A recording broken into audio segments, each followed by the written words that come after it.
billahi minasyaitonir rajim. Bismillahirrahmanirrahim. Assalamualaikum warahmatullahi wabarakatuh. Waalaikumsalam. Bismillahirrahmanirrahim. Alhamdulillahirabbil alamin. Wassallallahu ala sayyidina Muhammadin wa ala alihi wa sahbihi ajma'in. Subhanaka la ilma lana illa ma 'allamtana innaka antal alimul hakim. Nawaina ta'alluma wa ta'lima wa tadhakkura wa tadhkira wa naf'a wal intifa' wal ifadata wal istifadata wal hatta tamassuki bi kitabillahi wa sunnati rasulih wa du'a ila al-huda wa dalalata al khairi batigha wajhillahi wa mardatihi wa qurbihi wa thawabihi subhanahu wa ta'ala.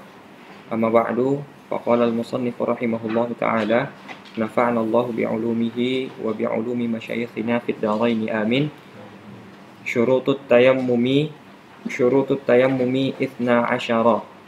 ayyakuna biturabin wa ayyakuna turabu tahiran wa alla yakuna musta'malan wa alla yukhalitahu daqiqun wa nahwuhu wa ayyaqsidahu wa ayyamsaha wajhahu wa yadayhi binaqlataini wa ayyuzila an-najasata awwalan wa ayyajtahida fil qiblati qablahu wa ayyakuna at-tayammumu ba'da dukhulil waqti wa ayyatayammama likulli fardin wa faqdul ma'i wa adamul ma'siyati bis safari idza kana al-faqdu syar'iyyan. Baiklah, pada pagi hari ini kita akan melanjutkan pembahasan kita seputar permasalahan tayamum, yang mana kita masuk kepada pembahasan yang kedua seputar tayamum, atau yang ketiga seputar yang tayamum. Setelah sebelumnya kita membahas mengenai definisi dan sebab-sebab yang membolehkan seseorang itu untuk tayamum. Nah, sekarang kita masuk ke permasalahan yang ketiga mengenai syarat-syarat yang harus dipenuhi oleh seseorang agar tayamumnya sah. Ya.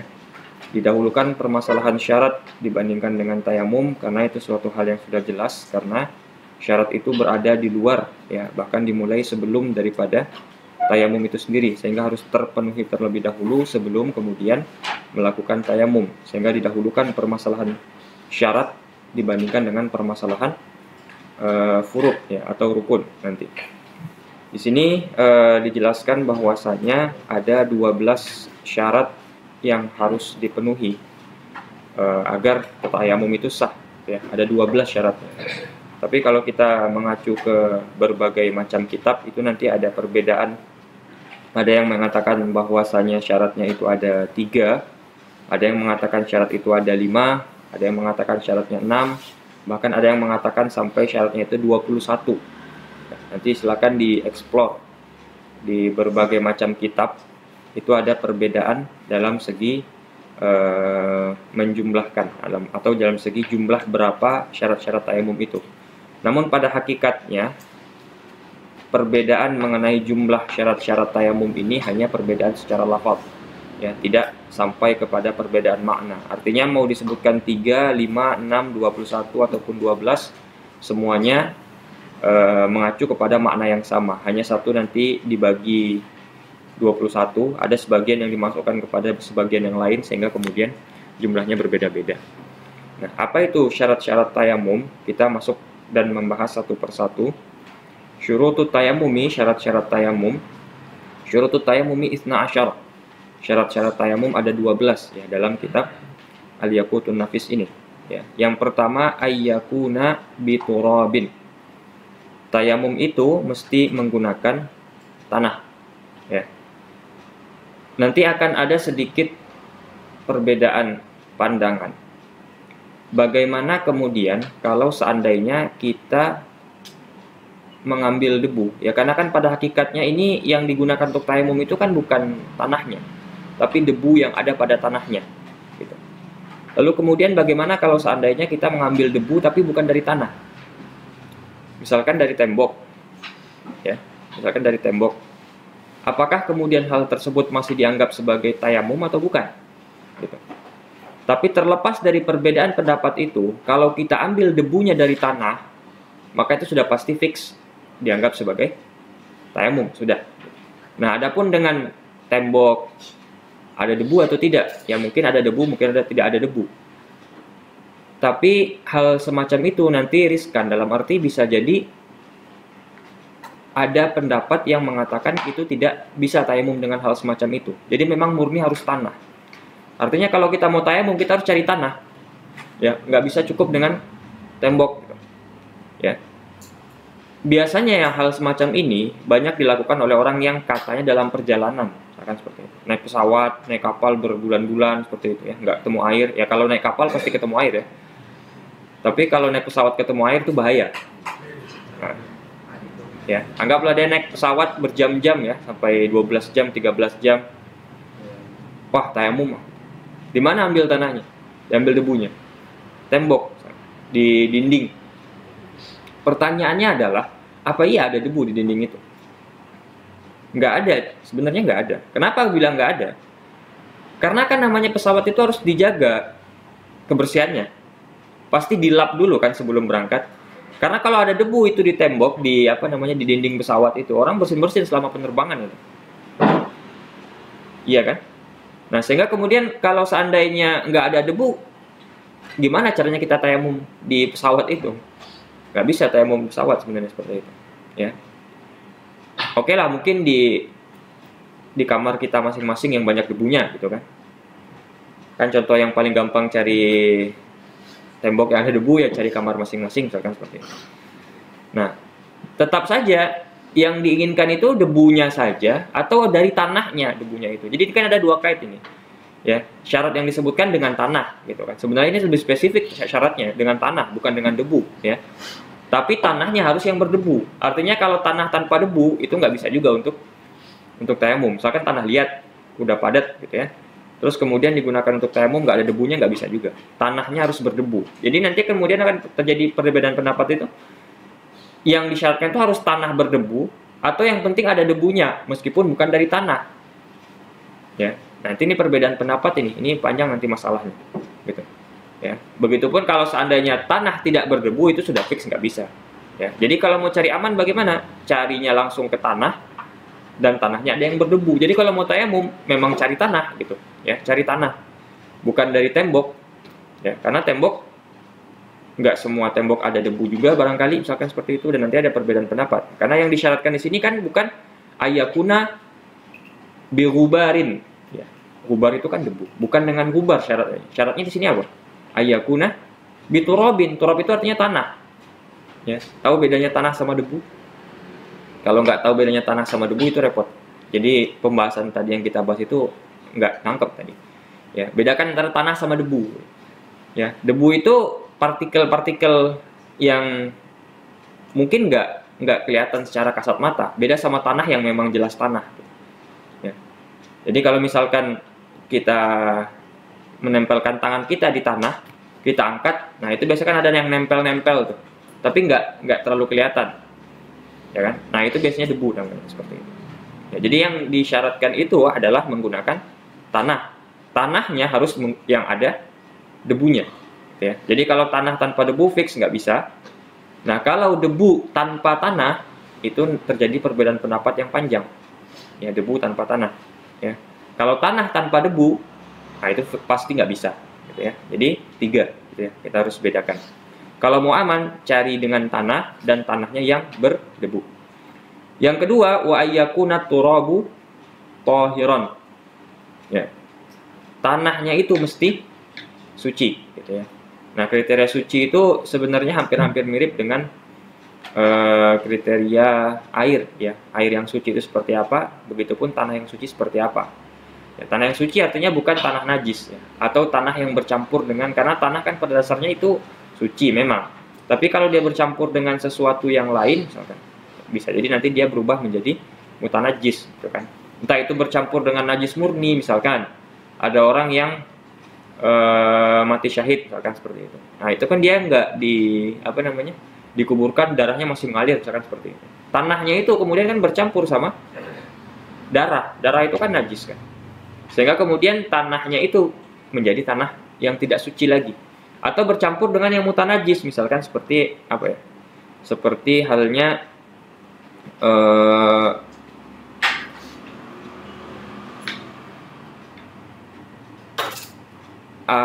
air yang sudah kecampuran sama najis. Air yang sudah kecampuran sama najis kan airnya mutanajis namanya. Tahu bedanya najis sama mutanajis? Kalau najis itu najis memang secara zat, buang air kecil itu air najis namanya. Tapi kalau kita punya minyak 1 liter dicampur sama atau kemasukan sama najis meskipun hanya setetes, itu jadi najis, mutanajis namanya. Minyak kita tadi itu. Ya, jadi kalau najis itu murni najis, kalau mutanajis itu kecampuran sama najis. Nah, tadi kalau seandainya ada air yang kecampuran sama najis menjadi mutanajis, kena sama tanah, tanahnya nggak suci lagi seperti itu. Nah, itu kriteria-kriteria tanah yang tidak suci. Ya, jadi tanah itu harus menggunakan tanah yang suci. Jadi mencarinya tanah yang suci juga. Gitu. Ya, suci beda sama bersih. Karena kalau dicari tanah yang bersih, nggak ada tanah yang bersih. Ya. Kenapa? Karena orang nyapu itu untuk ngilangin tanah kan gitu, untuk ngilangin kotoran tanah yang ada di, misalkan di lantai kita ada tanah, kan itu yang disapu gitu. Sehingga kemudian kalau cari tanah yang bersih, nggak ada tanah yang bersih, karena tanah itu dianggap sebagai sesuatu yang kotor kan seperti itu. Ya, tapi yang suci, beda suci sama bersih. Suci belum tentu bersih, bersih belum tentu suci juga. Yang ketiga, wa allayakuna musta'malan. Tanah yang digunakan untuk tayamum itu belum mustakmal, belum pernah digunakan untuk tayamum juga sebelumnya. Jadi kalau misalkan ada tanah udah dipakai untuk tayamum, tanah itu nggak bisa lagi digunakan untuk tayamum seperti itu.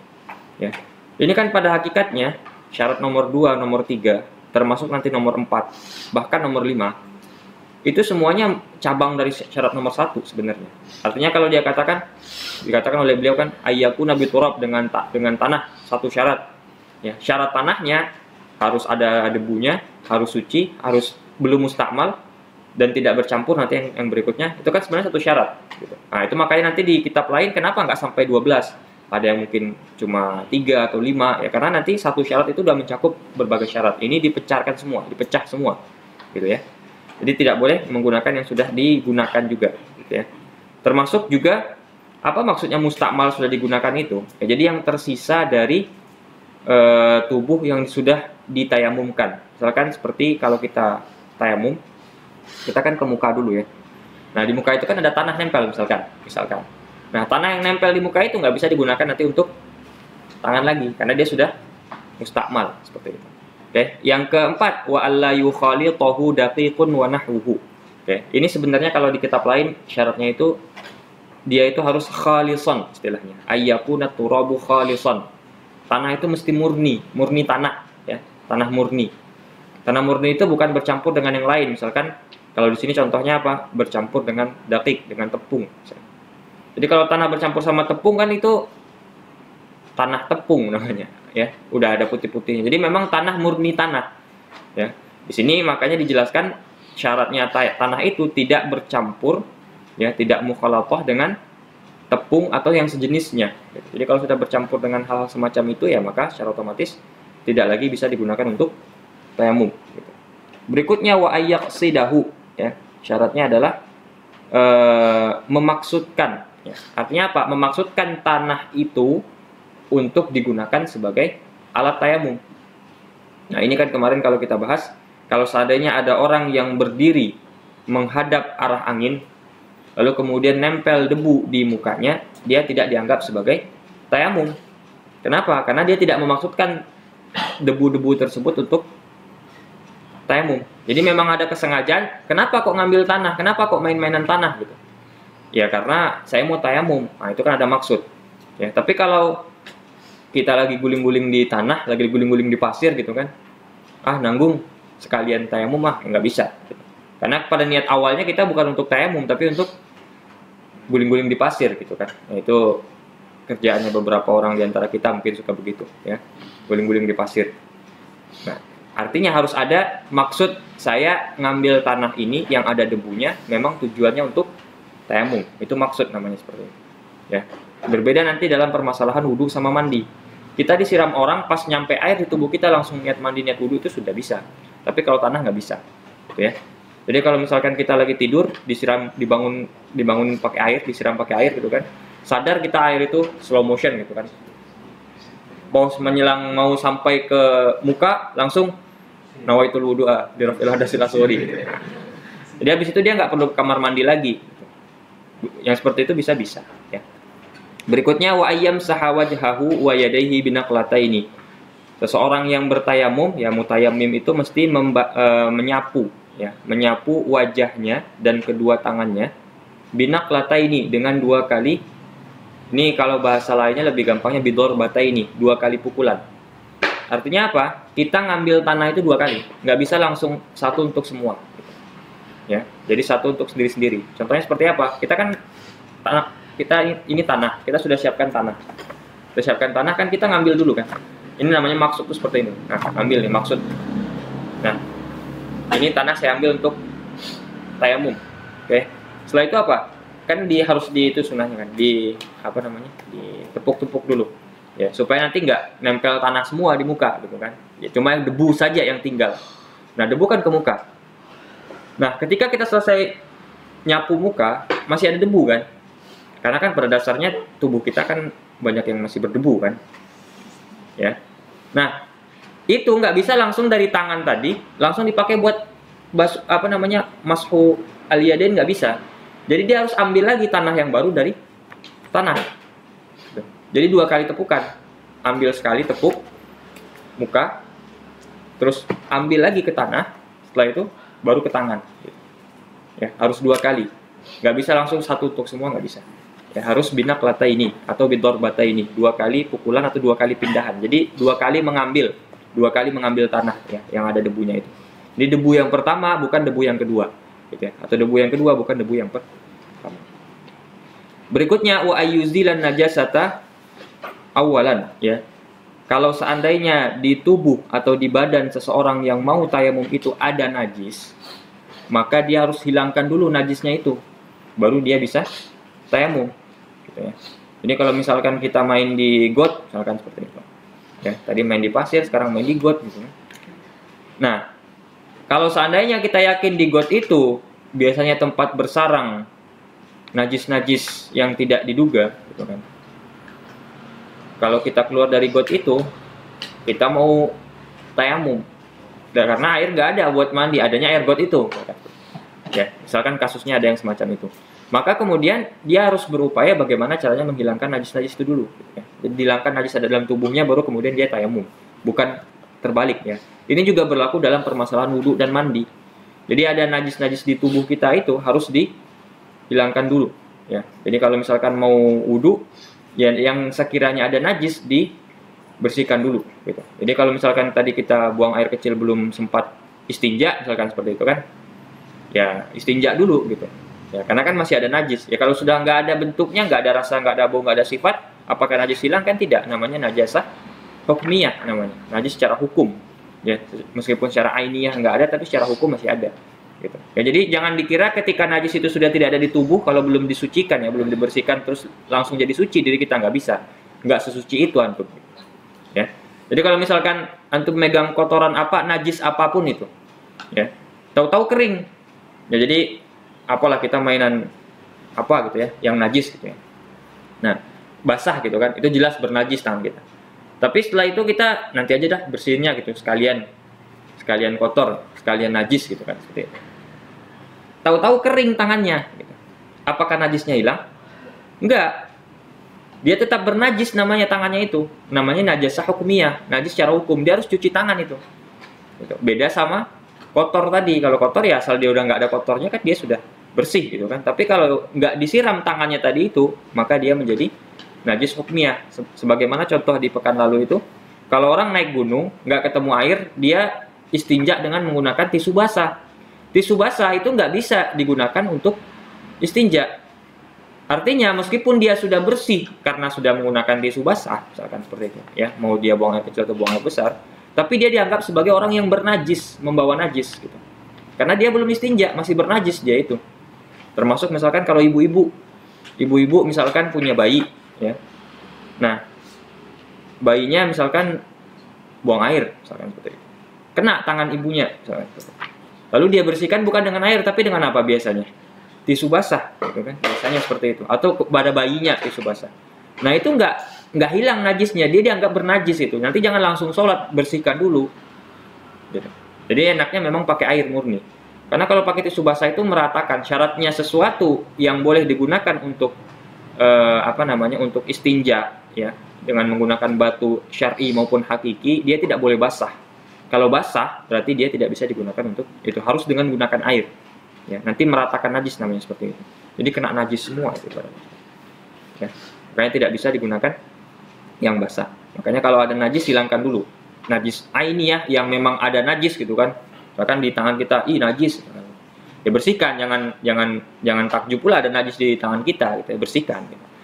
Nah, tapi kan kita kan jarang seperti itu ya. Artinya najis, najis gitu kan. Ya udah gitu kan. Dibiarin saja, akhirnya lupa, hilang najisnya, seolah-olah kita menganggap diri kita sudah suci gitu kan. Padahal ada najis hukmiyah karena kita belum istinja, atau belum, kalau di tangan berarti bukan istinja ya, belum kita hilangkan, belum kita cuci najis itu. Sehingga kemudian najis hukmiyah, sholat kita nggak sah. Betul. Hati-hati makanya main-main sama najis ya. Lagian ngapain sih main-main sama najis gitu ya? Kebiasaan itu. Ya. Oke, berikutnya wa ayyajtahida fil qiblati qablahu ya. Seseorang yang hendak bertayamum dia harus atau hendaknya berijtihad mengenai arah kiblat terlebih dahulu. Ini kasusnya mungkin seperti orang yang nggak tahu kiblat itu di mana. Kalau kita sudah tahu kiblat ya nggak jadikan syarat gitu. Misalkan, ya jadi kan tayamum itu biasanya juga sering digunakan oleh orang yang safar kan. Ya. Biasanya kita safar ke Aceh nggak nemu air gitu kan. Ya. Akhirnya kita kan tayamum. Nah, kita kan nggak tahu di Aceh itu kiblatnya kemana nih gitu kan. Timur, barat, utara, selatan kan nggak jelas gitu. Ya. Nggak jelas kita kemana itu. Nah, sehingga kemudian kalau mau tayamum untuk sholat, ya kita harus tahu dulu kiblatnya kemana. Gitu. Oh, kiblat ke sini. Saya yakin kiblat di sini. Ya sudah, baru setelah itu tayamum. Nah, itu mungkin berlaku juga untuk kita yang nggak tahu di mana posisi kiblat saat kita tayamum itu. Saya lagi tayamum di sini. Kiblatnya di mana ya? Nah, cari dulu di mana kiblatnya. Emang tujuannya kenapa? Karena kan tayamum buat sholat kan, bukan buat bersih-bersih kan. Ya. Wah, saya ingin bersih lah hari ini. Saya setiap hari biasanya mandi. Ya, mandi kebiasaan ya, mandi ada. Tapi hari ini nggak ada air, tapi saya tetap mau bersuci. Gimana ya? Tayamum nggak bisa. Tayamum itu jadi antum jadi kotor nanti. Ya. Nah, itu nanti maksudnya berarti kan tayamum itu tujuannya untuk apa? Untuk supaya bisa sholat. Gitu. Nah, sehingga kemudian kalau mau bisa sholat ya berarti kan kita harus tahu dulu nanti sholat ngadapnya kemana. Gitu. Nah, tapi pendapat ini adalah pendapat yang dipegang oleh Syekhul Islam Zakaria Al-Ansari dan Syekh Ibnu Hajar Al-Haytami. Berbeda dengan Imam Ar-Ramli yang mengatakan boleh saja orang kalau tayamum sebelum ijtihad. Ya, jadi ijtihad ini maksudnya ijtihad kiblat ya. Jadi kalau menurut Zakaria Al-Ansari dan Ibnu Hajar Al-Haytami, ijtihad kiblat dulu baru tayamum. Tapi kalau menurut Imam Ar-Ramli boleh tayamum dulu baru kemudian setelah itu ijtihad seperti itu ya.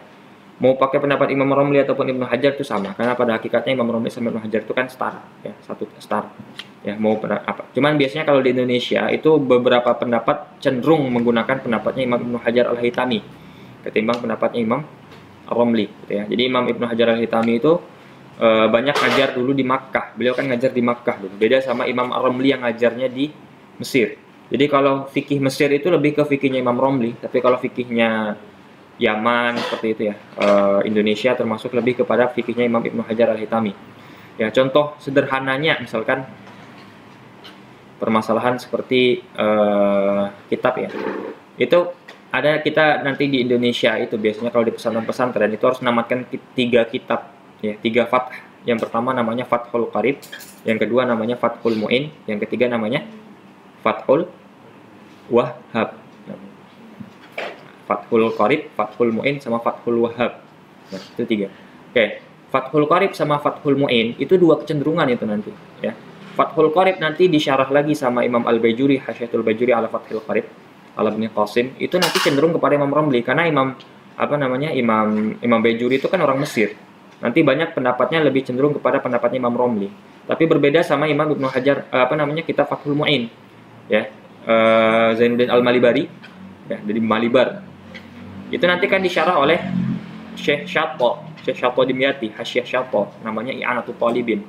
Nah, itu nanti beliau karena seringnya mungkin belajar di Yaman, di Makkah dan lain sebagainya, maka kebanyakan fikihnya adalah fikih Imam Ibnu Hajar Al-Haytami ya.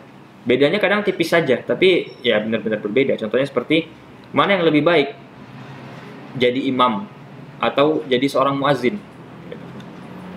Kalau itu sepakat semua mengatakan jadi muazin itu lebih baik dibandingkan jadi imam. Ya, jadi lebih baik itu jadi muazin dibandingkan jadi imam sebenarnya, gitu ya. Tapi kita kan beda persepsi ya. Jadi muazin tuh selevel saya kok jadi muazin, selevel saya imam, gitu kan. Kebanyakan kita kan seperti itu. Padahal yang bagus itu sebenarnya muazinnya, gitu. Nah, tapi nanti berbeda pendapat Imam Ibnu Hajar sama Imam Romli. Azan saja sudah lebih utama dibandingkan dengan imam atau azan plus iqomahnya. Ya. Artinya nanti kan yang mendapatkan yang mengatakan bahwasanya azan plus iqomah, kalau azan saja lalu kemudian dibandingkan dengan imam itu belum lebih mulia dibandingkan imam. Tapi kalau azan plus iqomah baru, nah itu nanti perbedaan Ibnu Hajar sama Imam Romli seperti itu. Nah, itu banyak kitab-kitab yang membahas seperti itu. Seperti contohnya Fathul Ali, ya bijam'il khilaf baina Ibnu Hajar wa Ibnu Romli. Ya. Fathul Ali nama kitabnya, ya. Ada lagi Al-Manhalun Nabdah, ya fi ikhtilafil asyakh. Nah, itu kitab-kitab yang membahas mengenai perbedaan pendapat Imam Ibnu Hajar Al-Haytami dengan pendapat Imam Ar-Romli. Karena keduanya ini kan ya pentahqiq mazhab yang terakhir, gitu kan. Ya, sebelumnya kan masa Imam Nawawi udah lewat, ya. Masa Imam Nawawi sama Imam Rafi'i udah lewat. Nah, yang terakhir di bawah adalah Imam Ibnu Hajar Al-Haytami dan Imam Romli. Gitu. Jadi ini perbedaan pendapat Ibnu Hajar sama Imam Romli ini sebenarnya bisa dipilih saja sesuai dengan situasi dan kondisi di daerah masing-masing. Gitu. Ya berbeda sama Imam Nawawi sama Imam Rafi'i. Kalau berbeda pendapat Imam Nawawi sama Imam Rafi'i, maka didahulukan pendapatnya Imam An-Nawawi. Gitu. Ya, itu nanti karena beliau pentahqiq mazhab generasi sebelumnya, gitu ya. Karena kan Imam Nawawi punya minhaj, itu kan nanti disyarah, ada 4 syarahnya kan. Yang harus dibaca itu kan 4 syarahnya. Ada nanti namanya Kanzur Raghibin, Imam Al-Mahalli, Jalaluddin Al-Mahalli. Lalu ada namanya Tuhfatul Muhtaj yang ditulis oleh Imam Ibnu Hajar Al-Haytami. Ada namanya Nihayatul Muhtaj yang ditulis oleh Imam Syamsuddin Ar-Ramli. Jadi Ar-Ramli itu nanti ada 2 ya, jangan terbalik ya. Dia ada Imam Syihabuddin Ar-Ramli, ada Syamsuddin Ar-Ramli. Yang bapak yang mana? Yang Syihabuddin Ar-Ramli, ya, itu bapak. Ar-Ramli Al-Ab, ya. Romli yang bapak. Ada Romli yang anak, gitu. Namanya Syamsuddin Ar-Ramli. Yang sejajar dengan Imam Ibnu Hajar Al-Haytami itu Imam Syamsuddin Ar-Ramli, ya, yang wafat tahun 1000-an seperti itu. Ya. Itu banyak ulama yang seperti itu ya. Namanya sama tapi ternyata beraneka ragam, enggak satu. Seperti Imam As-Subki. Imam Subki itu banyak itu, ya. Taqiyuddin As-Subki dan lain sebagainya. Imam Subki itu yang mana kita bingung nanti, ya. As-Subki itu banyak seperti itu, ya. Oke, itu sedikit mengenai permasalahan perbedaan, ya. Oke, berikutnya syarat tayamum adalah wa ayyakuna tayammumu ba'da dukhulil waqti. Tayamum itu hanya boleh dilakukan ketika sudah masuk waktunya, gitu ya. Artinya apa? Kalau kita wudu, ya, sholat zuhur jam 12 siang. Tapi kalau kita mau wudunya jam 11, boleh apa tidak? Kalau wudu, boleh, ya, boleh. Tapi kalau tayamum nggak bisa. Jadi kalau, wah saya mau sholat zuhur nih, tapi nggak ada air, saya harus tayamum. Zuhur masih setengah jam lagi, saya mau tayamum dulu, nggak bisa. Harus benar-benar azan dulu baru bisa tayamum, gitu. Kenapa? Karena kan tayamum ini thaharatun darurah istilahnya. Taharah yang darurat, gitu kan. Harusnya kan pakai air, tapi karena nggak ada air, kita pakai tanah. Artinya ada sesuatu yang mewajibkan kita, yang mengharuskan kita untuk tayamum agar kita bisa sholat, agar kita bisa melakukan sesuatu itu, gitu kan. Artinya kalau nggak ada sesuatu yang mewajibkan kita itu, apakah kita harus tayamum? Kan tidak. Kenapa kita tayamum? Ya karena kita harus sholat, sementara air nggak ada. Nah sekarang kalau kita nggak wajib sholat, kalau belum masuk waktu sholat jam 11, apakah kita wajib sholat zuhur? Belum wajib. Wajibnya sholat zuhur kapan? Ya ketika masuk waktu zuhur. Nah karena dia toharohnya darurah, maka harus menunggu apa yang mewajibkan dia untuk toharoh ini, baru kemudian dia bisa lakukan toharoh itu. Itu toharoh yang darurah ini ya, yang tayamum. Beda sama wudhu sama mandi. Ya kalau wudhu sama mandi itu boleh sebelum waktunya boleh. Tapi kalau tayamum itu harus pada waktunya, seperti itu. Ya, pada waktunya. Apakah hanya sholat? Tidak. Tawaf pun juga begitu, ya. Jadi kalau misalkan kita di Masjidil Haram mau tawaf yang wajib, gitu ya. Kalau tawaf yang sunnah nggak masalah. Kalau wudhu yang sunnah juga, sholat yang sunnah juga nggak masalah. Karena sholat yang sunnah selain daripada sholat yang punya waktu ya, itu kan bisa kapan saja. Misalkan mau sholat sunnah mutlak, memang waktunya kapan sholat sunnah mutlak? Kan nggak ada waktu. Bisa kapan saja ya, bisa tayamumnya kapan saja. Tapi kalau maksudnya untuk sesuatu yang wajib, maka tunggu wajib itu datang dulu. Jadi kalau misalkan kita mau tayamum untuk melakukan hal-hal yang tawaf misalkan, ya tunggu kapan waktu tawaf yang wajib itu kapan. Ya, tawaf yang wajib itu kapan. Nah, kalau sudah sampai di waktunya tawaf yang wajib itu baru bisa kita tayamum. Intinya, kalau belum masuk waktu tayamum, belum masuk waktu sesuatu yang wajib dilakukan dengan tayamum, maka belum bisa melakukan tayamum. Seperti itu. Ya. Berikutnya, wafaqdul ma'i, ya. Hilangnya air syaratnya. Nah, di sini nanti ada beberapa perbedaan itu ya, perbedaan apa istilahnya? Perbedaan nuskhah ya. Di sini kan wafaqdul ma'i, sebentar. Sebelum itu ada kelewat satu, wa ayyataya mama likulli fardin dulu ya. Wa ayyataya mama likulli fardin. Ya. Hendaknya seseorang yang bertayamum itu melakukan tayamum terus setiap yang fardu. Artinya begini, kalau kita misalkan wudhu jam 11, sholat zuhur jam 1, ya, belum batal, masih bisakah kita dengan wudhu jam 11 tadi untuk sholat asar, maghrib, isya sekalian?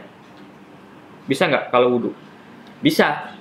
Ya, jadi kalau kita misalkan ya, bangun pagi jam 4, wudhu, ya, dan kita nggak batal-batal wudhu itu sampai besok subuh lagi itu bisa gitu kan. Itu orang yang menjaga wudhu sampai wudhu hari ini untuk wudhu besok juga. Gitu. Jadi sholat subuh hari ini dengan wudhu minggu lalu gitu. Berarti dia nggak pernah ke kamar mandi itu yang begitu. Ya. Nah, itu boleh nggak? Boleh saja. Kalau wudhu boleh seperti itu. Ya. Tapi kalau tayamum nggak berlaku yang semacam itu. Setiap melakukan yang fardu yang baru, maka dia harus ulangi tayamum baru gitu. Jadi masuk waktu sholat zuhur, tayamum. Masuk waktu sholat asar, tayamum lagi. Masuk waktu sholat maghrib, tayamum lagi. Isya, tayamum lagi. Gitu. Jadi setiap fardu, tayamum. Begitupun tawaf. Masuk tawaf yang fardu, satu, itu lagi, tayamum. Nanti datang lagi yang baru lagi, tayamum lagi. Seperti itu. Termasuk di sini apa? Bukan hanya sholat khutbah Jumat misalkan. Khutbah Jumat kan harus dalam keadaan suci. Ya. Nanti beda sama khutbah Id sama khutbah Jumat itu beda hukum ya. Nanti ada pembahasan tersendiri. Kalau khutbah Jumat itu harus suci. Oke. Khutbah Jumat itu hukumnya fardu. Sholat Jumat hukumnya fardu. Kalau orang dalam keadaan toharohnya dengan tayamum, lalu dia khutbah Jumat, pas mau sholat Jumat dia tayamum lagi untuk sholatnya. Berarti dia 2 kali tayamum. Jadi tayamum untuk khutbah Jumat 1, lalu kemudian tayamum lagi untuk sholat Jumat 2 kali. Nggak bisa langsung sekalian-sekalian, karena itu 2 fardu yang berbeda. Artinya maksudnya likulli fardin ini bukan hanya sholat yang berbeda, tapi khutbah dengan sholat juga seperti itu. Ya, fardu di sini lebih spesifik, maksudnya yang fardu ain, ya, yang fardu ain, bukan yang fardu kifayah. Artinya kalau sholat jenazah ya boleh saja. Ya, nggak ada aturan seperti itu. Begitupun sholat sunnah, ya, karena yang itu kan fardu. Jadi kalau mau sholat sunnah berulang kali dengan tayamum yang sama nggak masalah. Tapi kalau sholat fardu harus dengan tayamum tersendiri. Gitu. Ya, baru kemudian yang tadi kita sempat bahas wafaqdul ma'i. Ya, tidak ada air. Nah, ini nanti ada perbedaan dalam nuskhah. Di sini faqdul ma'i. Nanti sebagian ada yang menulis tolabul ma'i gitu. Mencari air. Ya, jadi syaratnya ada di sini disebutkan tidak ada air. Kalau faqdul ma'i itu artinya tidak ada air. Tapi di kitab di nuskhah yang lain, di cetakan yang lain, ya ini pentingnya berbeda cetakan itu ya. Ditemukan nanti tolabul ma'i gitu. Syaratnya itu harus mencari air gitu. Nah, ini sebenarnya 2 hal yang penting juga, karena begini, kalau faqdul ma'i jelas ya, artinya kalau ada air ngapain kita tayamum, berarti syaratnya tayamum ya faqdul ma'i. Tapi nanti juga harus disyaratkan kalau orang dia nggak punya air, nggak menemukan air, dia harus cari air dulu. Makanya nanti syaratnya juga tolabul ma'i gitu. Jadi nanti ada perbedaan nuskhah, ini ada yang faqdul ma'i, di sini kan faqdul ma'i, di kitab mungkin faqdul ma'i ya gitu. Faqdul ma'i atau tolabul ma'i di sini. Faqdul ma'i. Nah, nanti kasih tanda kurung di kitab beberapa, bukan di kitab lain ya, di beberapa nuskhah yang lain, cetakan yang lain, mungkin penerbit yang berbeda, itu tidak faqdul ma'i tapi tolabul ma'i. Yang mana yang benar? Keduanya benar, karena tanpa keduanya kita nggak bisa langsung tayamum. Jadi kita harus hilang air dulu, artinya nggak ada air baru bisa tayamum. Yang kedua, kita harus cari air dulu nanti. Nah, bagaimana kriteria pencarian air? Kapan wajibnya? Kapan boleh nggak cari air langsung tayamum boleh? Ada kriterianya, kita akan bahas nanti setelah ini. Kita bahas di permasalahan terpisah. Ya, intinya kalau seseorang itu tidak memiliki air, maka dia boleh tayamum. Dengan kriteria lainnya, dia cari upayakan dulu, ya. Bagaimana upayanya kita akan bahas berikutnya. Nah, yang terakhir, yang ke-12, wa adamul ma'siyati bis safari idza kana al faqdu syar'iyyan. Oke. Ini ada istilahnya maksiat bis safar. Nanti kalau dalam permasalahan sholat jamak dan sholat qashar, nanti kita akan temukan ada namanya al maksiyatu bis safari, ada al maksiyatu fis safari, ya, ada dengan ba, ada dengan fa, ya, fi, ya. Al maksiyatu bis safar, ada al maksiyatu fis safar. Bedanya apa? Jadi kalau misalkan ada orang namanya Mukhlis, misalkan dia tinggal di Bekasi, lalu dia dalam keadaan tidak punya harta, dalam tanda kutip miskin. Terus dia berpikir, gimana caranya saya supaya kaya? Oh, kayaknya kalau saya ke kasino Las Vegas nih, saya bakal cepet kaya ini. Akhirnya dia pergi ke Las Vegas kan. Bekasi Las Vegas itu kan berapa jaraknya? Ya. Safar kan dia itu kan. Dan dia tetap mengaku muslim gitu kan. Tapi dia mau ke kasino Las Vegas. Tujuan safarnya apa tadi? Untuk sesuatu yang maksiat kan. Itu namanya al-maksiyatu bis safar. Al-maksiyatu bis safar. Ya. Contoh yang kedua, ada lagi namanya muklis. Ya. Namanya muklis karena ikhlas disebut-sebut gitu kan. Ya. Kalau nggak ikhlas namanya ria gitu. Ya. Namanya ria kalau nggak ikhlas ya. Karena dia ikhlas namanya muklis gitu. Dia itu berpikir seperti tadi gitu kan, dia miskin lagi gitu kan. Jadi memang nggak tahu ya, karena mungkin ikhlas dirinya miskin jadi sering nama-nama muklis begitu ya. Dia mikir, kayaknya kalau saya dagang di mana ya? Di tempat yang jauh misalkan. Saya dagang ini di Makassar misalkan. Kayaknya bakal laku nih dagangan saya misalkan. Apakah itu maksiat apa tidak? Enggak kan? Tapi dia kan safar ke Makassar gitu kan. Transit dia di Surabaya misalkan. Kan lewat Surabaya habis itu baru ke itu kan. Baru ke Makassar kan. Di Surabaya dia stop dulu, malam istirahat gitu kan. Aduh capek, perjalanan jauh. Dia lewat ada diskotik, mampir dulu gitu. Niat awalnya apakah maksiat apa tidak? Enggak. Maksiatnya di mana? Ketika dalam perjalanan, namanya maksiyah fis safar.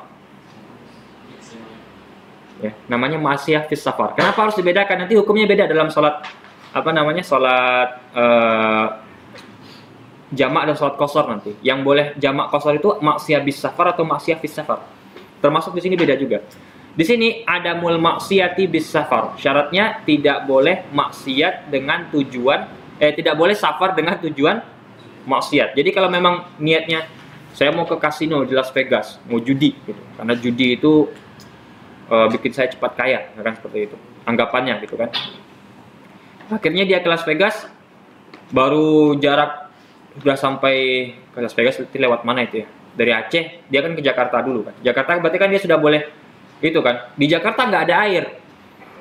Dia niatnya ke Las Vegas tapi mau sholat gitu kan. Akhirnya dia sholat di Jakarta, nggak ada air, tayamum dia. Nggak bisa dia tayamum di situ. Ya. Catatannya nanti ada. Nggak ada airnya, nggak ada air yang hissi atau yang syar'i. Nah, makanya di sini dijelaskan idza kana al-faqdu syar'iyyan.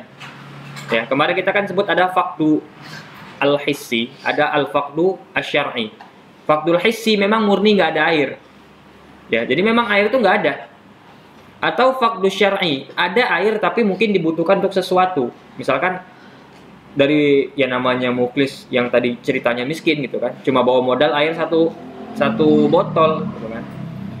Pas sampai di Jakarta nggak ada air juga.